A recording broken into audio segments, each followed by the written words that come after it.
Hello guys, good evening.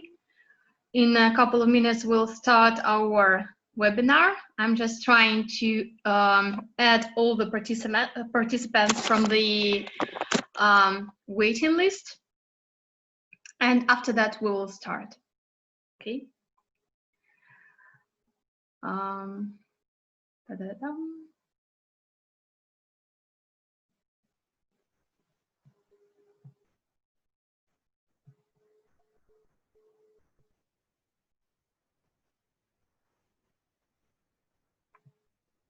Okay.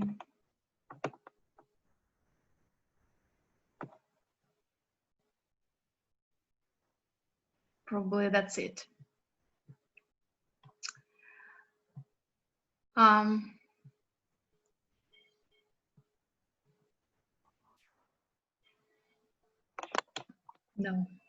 few more people, just few more people.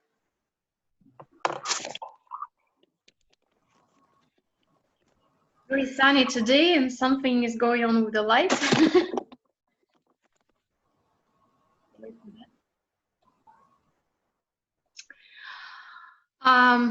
Okay, guys, let's start. So good evening, everyone. My name is Irina Efros. I'm doing collaboration with the British Book Center. I already done a few webinars for them on different topics in English. And today we start our first webinar from the series devoted to London, which is called London Stories.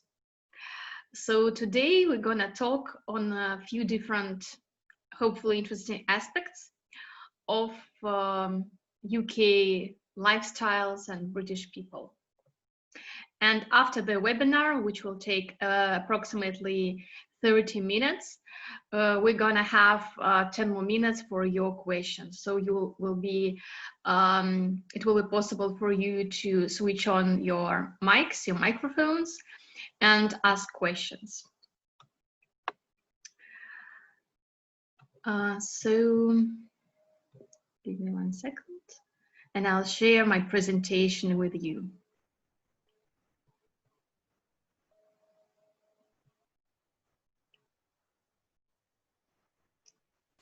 This one.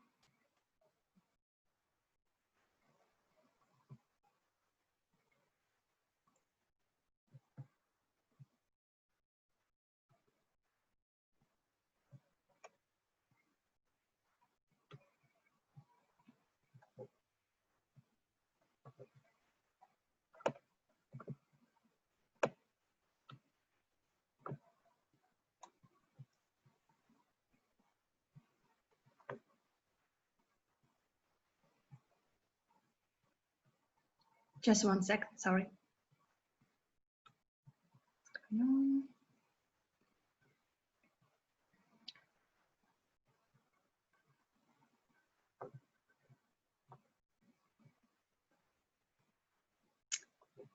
Da-da-da-dum, da-da-da-dum.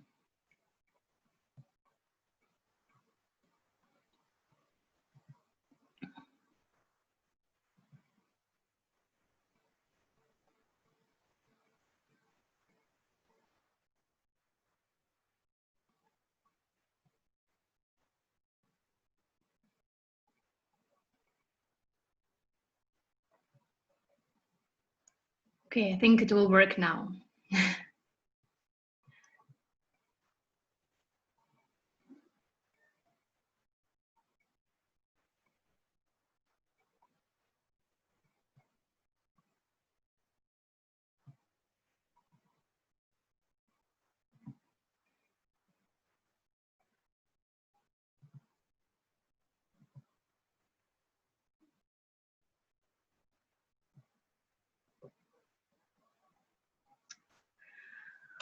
Okay, guys, this is information about me. Again, I'm Irina Efros. I did my master's in marketing communications in London, in the University of Westminster. I'm the founder of project English and Action SPb, which organizes different events in English, like education excursions, quests, cooking classes, before the pandemic, of course. yacht trips during the summer period, networking dinners and things like that. You are more than welcome to join.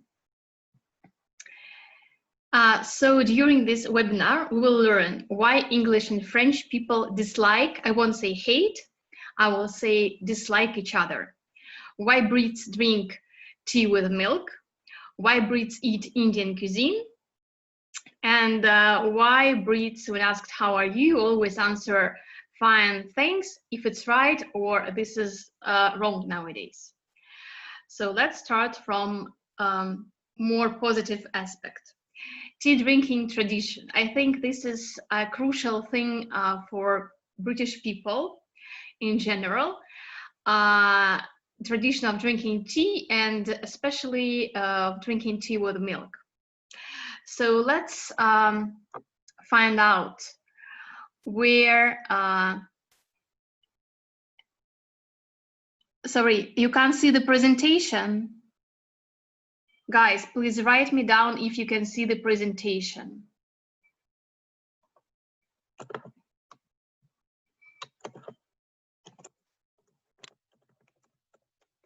Someone, not yet, not yet. You can't see it. It's very weird because it's here. Okay, let me just check it one more time. And now, can you see it now?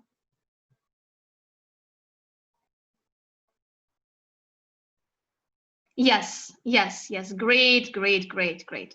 Thank you.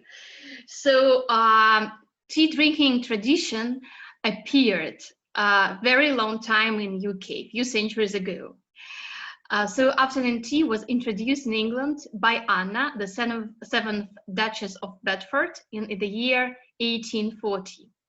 The Duchess would become hungry around 4 o'clock in the afternoon, and the evening meal in her household was served fashionably late at 8 o'clock, thus leaving a long period of time between lunch and dinner. And the Duchess asked that a tray of tea, bread and butter, and some cake be brought to her room during the late afternoon. And this became a habit of hers, and she began inviting friends to join her. On the right-hand side, you can see her portrait. Quite a nice lady, nice in very British style, not in Russian one. So this pause for tea became a fashionable social event, and during 80s, upper class and society women would change into long gowns. Gowns means такие длинные платья вечерние. Gloves and hats for the afternoon tea, which was usually served in the drawing room between 4 and 5 o'clock. So tea was a very expensive habit, actually, and for a couple of centuries, only people from a high class and wealthy merchants could afford it. Tea was brought to UK usually by Cutty Sark. It's a very beautiful, huge ship, which is now anchored in Greenwich. Anchored in Greenwich means стоит на якоре в Гринвиче. And if you go there nowadays, you can attend this ship and explore the history of different sorts of tea, because Cutty Sark now works as a museum. Mainly tea came to England from India and Sri Lanka at that time, and tea was served in a beautiful porcelain cups with milk. Why? Because in the beginning, it was made to protect the porcelain. This way it won't get dark. First, they poured a milk and then they added tea to it. And that's how they protected very expensive rare porcelain.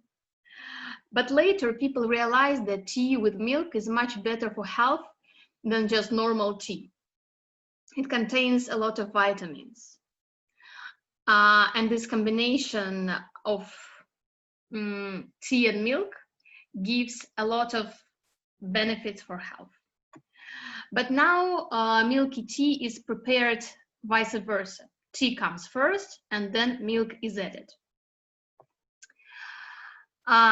Tradition offers to Brits to drink tea up to 6, can you imagine that, 6 times per day, in the early morning, during the light breakfast, Then they have kind of brunch, which is in between breakfast and lunch. Then at lunch, then 5 o'clock, dinner, and late in the evening before going to bed.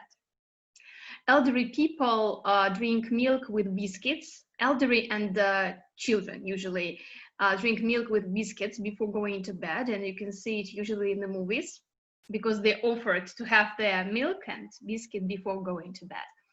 But people in the middle age, they usually drink tea with the milk.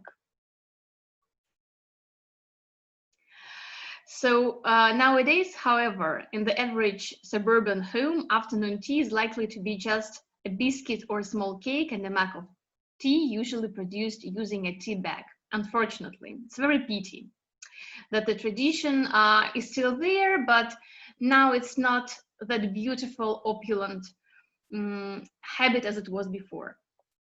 But still, people always offer you to add milk and will be extremely surprised if you refuse.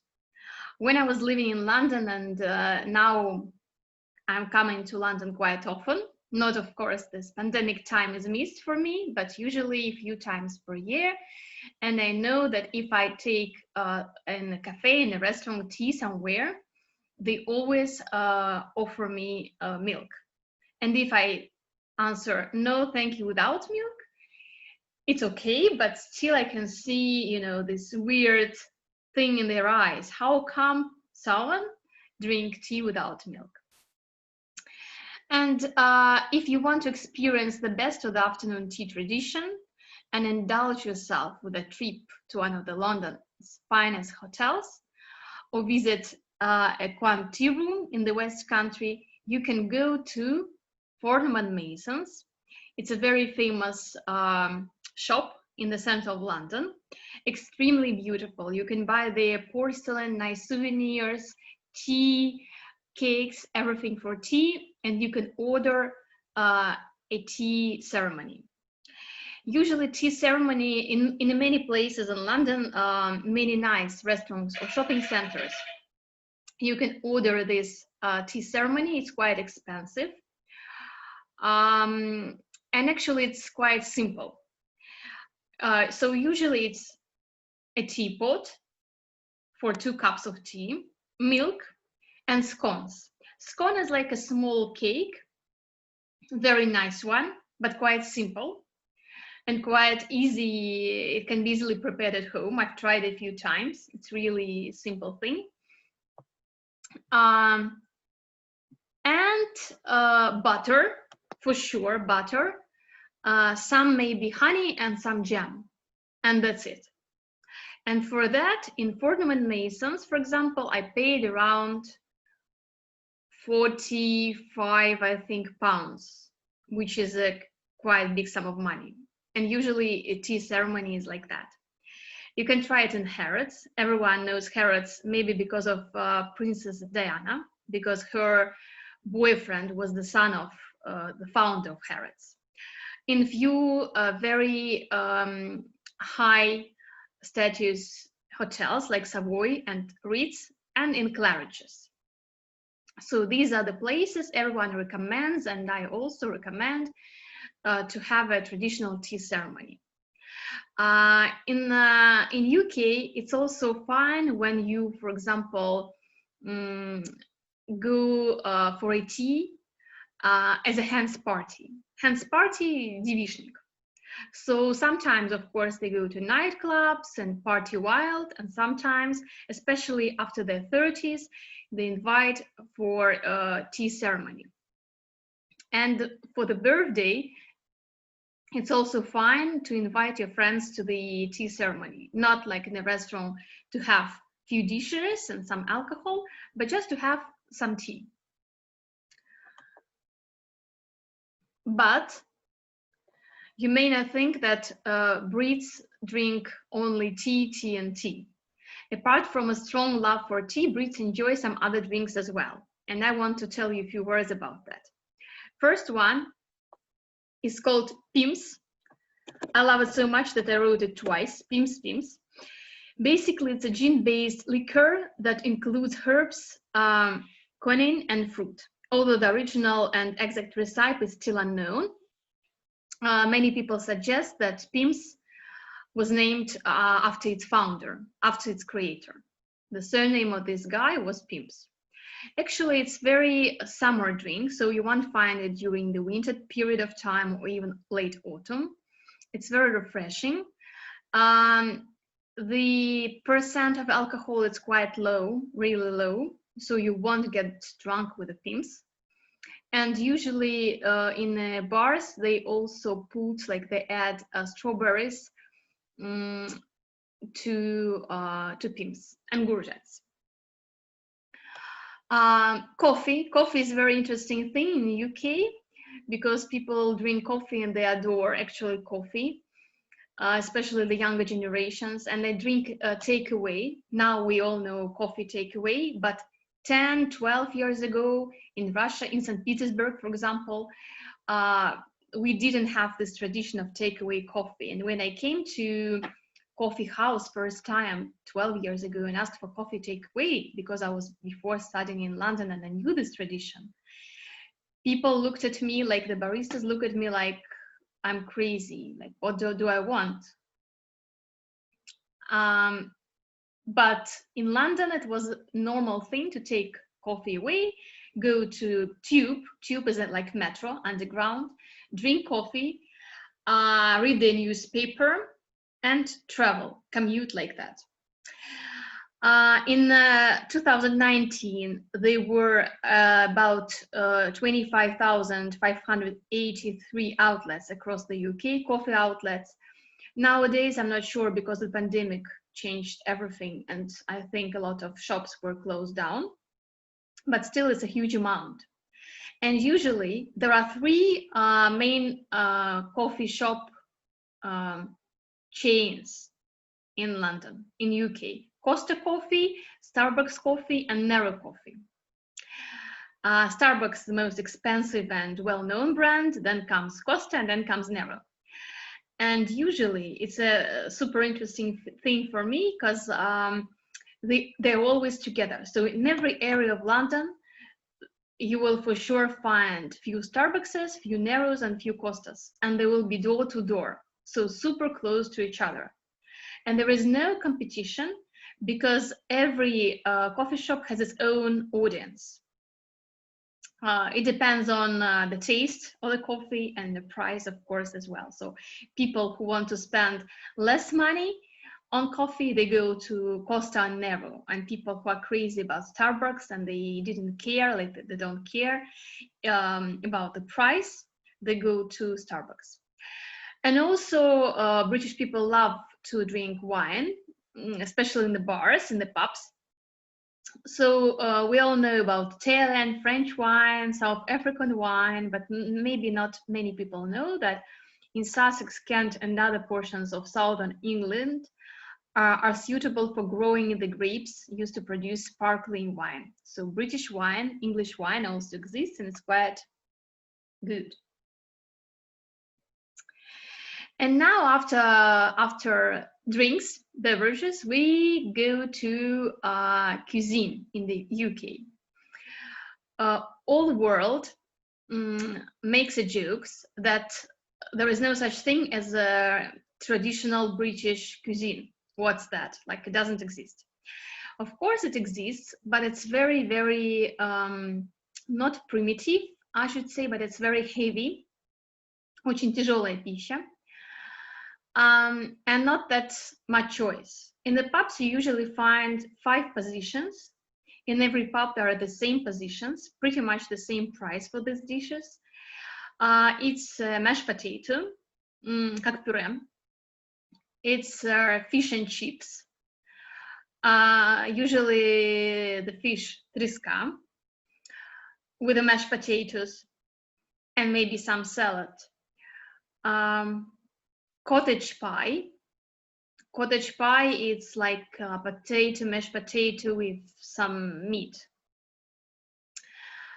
Yorkshire pudding. Yorkshire pudding, if you imagine pudding like some, some white sweet thing made of rice and sugar, it's not like that. It's more like buns, булочки, but nothing inside.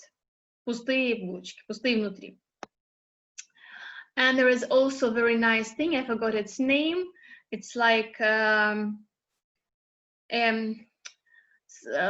pig cake or something like that, свиной пирог. It's very nice, but it's very heavy. So British people adore Indian cuisine. And now we'll know more about Indian cuisine in the UK. First of all, how did it appear? How it appeared? During the British rule in India, local British officials began mixing Indian dishes with their British palates and creating Anglo-Indian cuisine, with dishes such as kedgeree, 1790, and mulligatawny soup, 1791. It's even very difficult to pronounce it. So the first known Indian restaurant in England was called Hindustani Coffee House, Hindustan, opened in 1809 in London. As described in the Epicure's Almanac in 1815, all the dishes were dressed with curry powder, rice, cayenne, and the best spices of Arabia. A room was set apart for smoking hookahs. Hookahs is like shisha, kalyan, with oriental herbs. Indian food was cooked at home from a similar date as cookbooks of the time attest. Well-known Anglo-Indian dishes include chutneys, salted beef tongue, kedgeree, pole curry, fish rissoles, and mulligatawny soup. Chutney, one of the few Indian dishes that had a very chutney or chutney. Usually they say chutney. One of the few Indian dishes that has had a lasting influence on English cuisine. It's a cooked and a sweetened but not highly spiced preparation of fruit, nuts, or vegetables. It borrows from a tradition of jam making, where an equal amount of sour fruit and refined sugar reacts with the pectin in the fruit, such as sour apples or rhubarb revень. The sour note being provided by vinegar уксус. So very interesting spicy mixture. And chicken tikka masala phenomenon, I call it. The most famous and the favorite dish in India and in UK is so-called chicken tikka masala. It's a composed dish of chicken tikka, boneless chunks of chicken marinated in spices and yogurt, roasted in an oven, served as a creamy curry sauce. And the origin of the dish is not certain. So, one second. Some trace the origins of the dish to the South Asian community in Britain, and others claim that the dish was created in the Indian subcontinent. And one of the explanations is that it originated in a restaurant in Glasgow, Scotland. The version recounts how a British Pakistan chef, Ali Ahmed Aslam, proprietor of the Sheesh Mahal restaurant in the West End of Glasgow, invented chicken tikka masala by improvising a sauce made from yogurt, cream, and spices. And in 2013, his son, Asif Ali, told the story of its invention in 1971 to the BBC's cookery program, Hairy Bikers TV. So, me personally, I love chicken tikka masala. I order it everywhere. British people say they invented it. It's their traditional dish. And they have this nice tradition. Let's go to the next slide. To go to Indian restaurants, Indian, Bangladeshi, Pakistani restaurants every week with their friends and family. It's the same tradition, I think, as drinking tea with milk. So it's strongly, it is strongly fixed to the life of British people.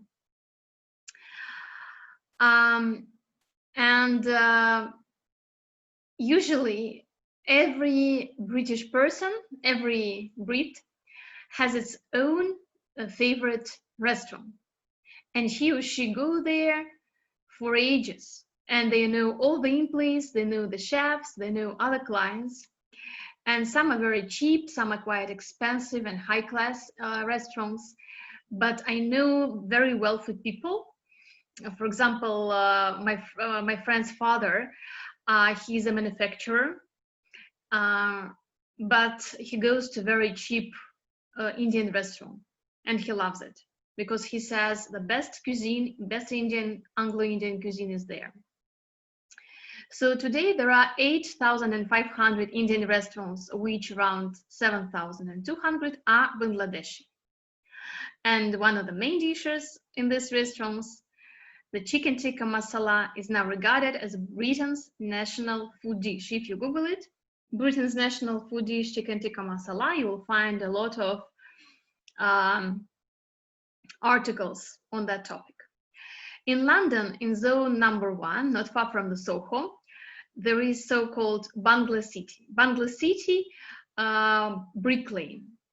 This is an amazing area. Now it's occupied, inhabited with people of Bangladeshi origin. As you can see in the picture, welcome to Bangla City. They have a huge poster on the wall, and you can see on another picture a lot of curry bazaars, curry houses, and like Indian Bangladeshi shops. So usually they live there, they work there, and every first house is their house and is their business. And they usually special people like Zazivali, they stand on the street, and they're welcoming clients inside, offering them the best price and 3 bottles of wine. They say free bottle of wine if you order something in our restaurant. When I was living in London, I had this tradition to go with my friends to Indian restaurant. It's still there. It's called Clippers, a very nice one, not very expensive like high class, but a good restaurant. And we had our fine dining there. Fine dining, it's like evening dinner with the friends in a nice atmosphere with the nice dishes. Not like перекус, but proper dining. And usually they have a lot of celebrations as well. We'll see it on another slide. This is their, I think, New Year, the first picture. And this is like how they eat around the big tables. You can see a lot of food and a big company. Welcome to Bangla City. So Brick Lane, Bangla City, is a street in the east end of London, in the borough of Tower Hamlets. Today it's the heart of the city's Bangladeshi community and is known to some as a Bangla town. And it's famous for many curry houses.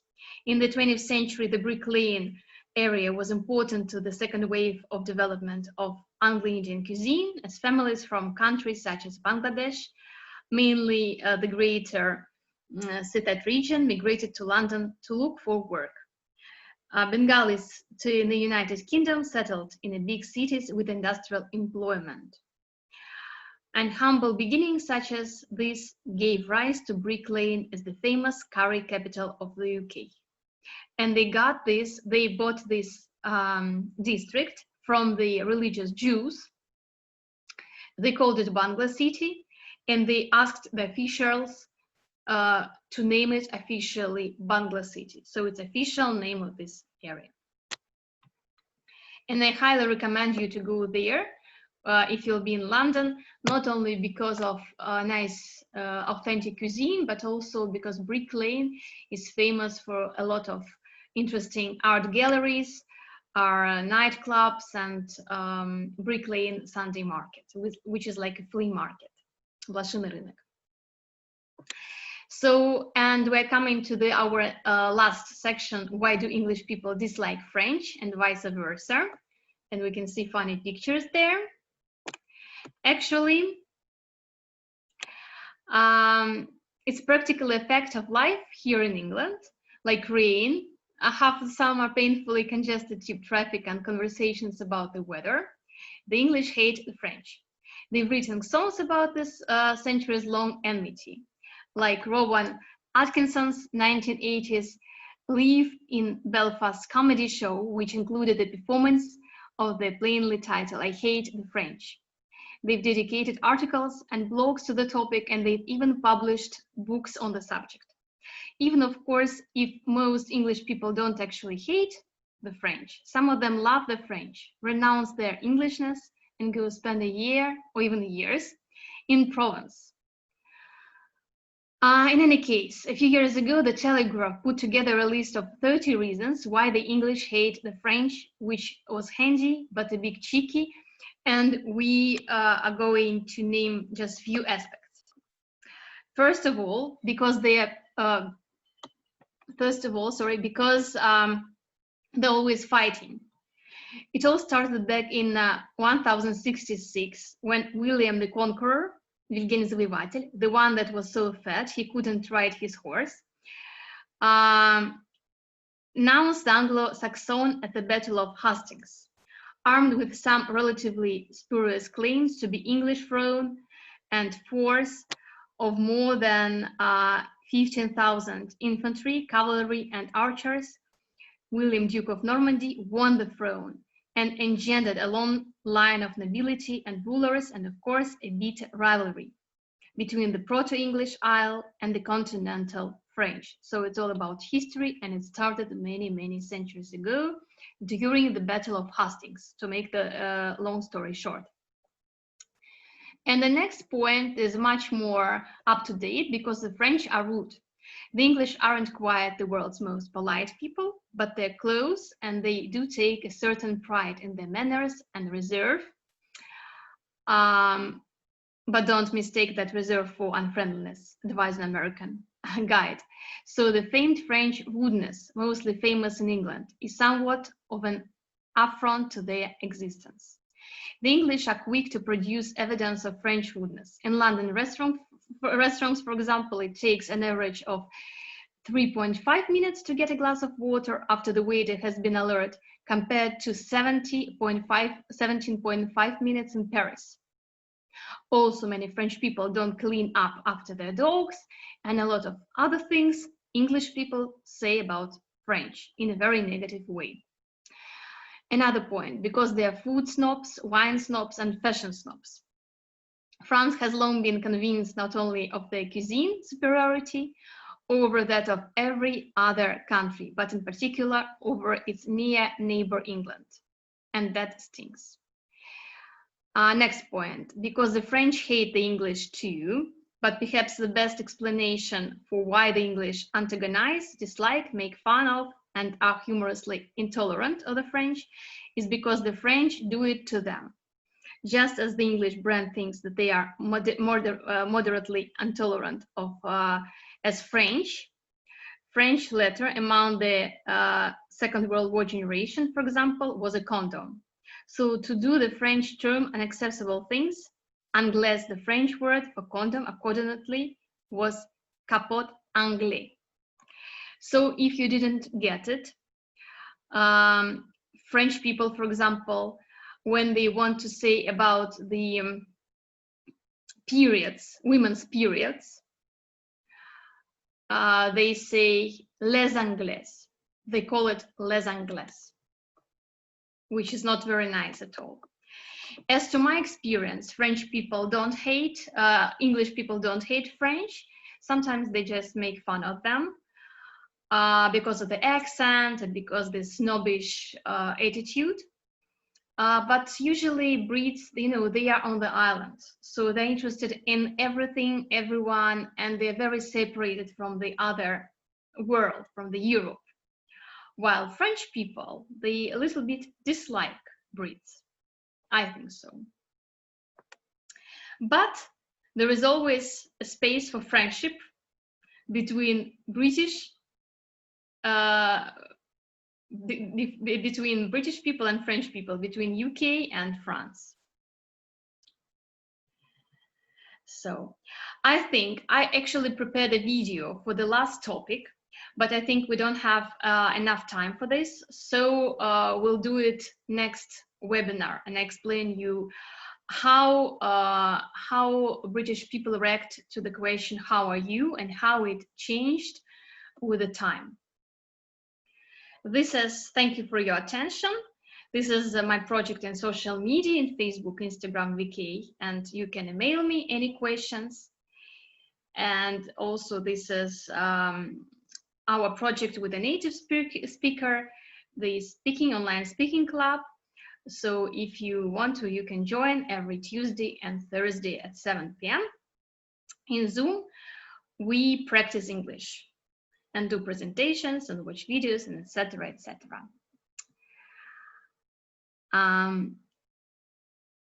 Okay, guys, and now I will be happy to hear your questions.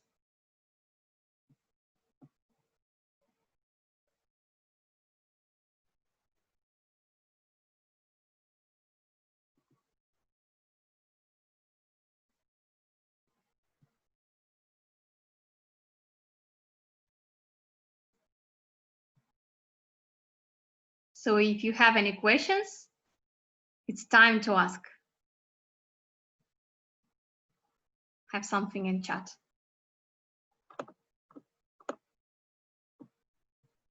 One second. Okay, thank you. Thanks for saying that. Thanks a lot.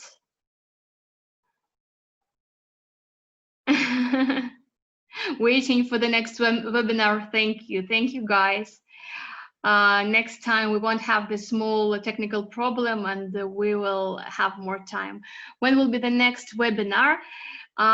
It will be, I think, September 20th, a little bit later at 6 p.m., 6:40. So everyone will be able to finish the work and join us.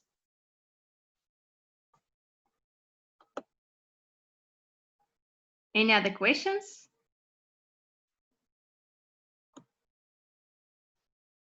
No. Okay. My friend from Manchester doesn't know about the tradition to go to Indian restaurants. It's weird because I have a friend from Manchester. I was telling you about her a few minutes ago. Her father is a very rich manufacturer, and he goes to Indian restaurant in Manchester. Yeah, this is a tradition across all the UK. Just in London, there are more Indian restaurants and there are more of everything. Because London is like super huge city, 15 million people living there.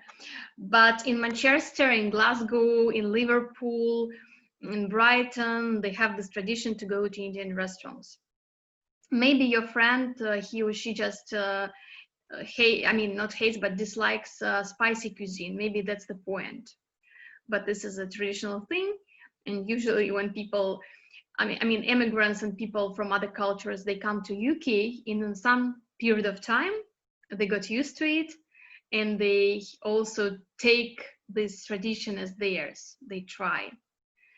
For example, me and my friends were all Russians, but we liked Indian cuisine and we went every single week.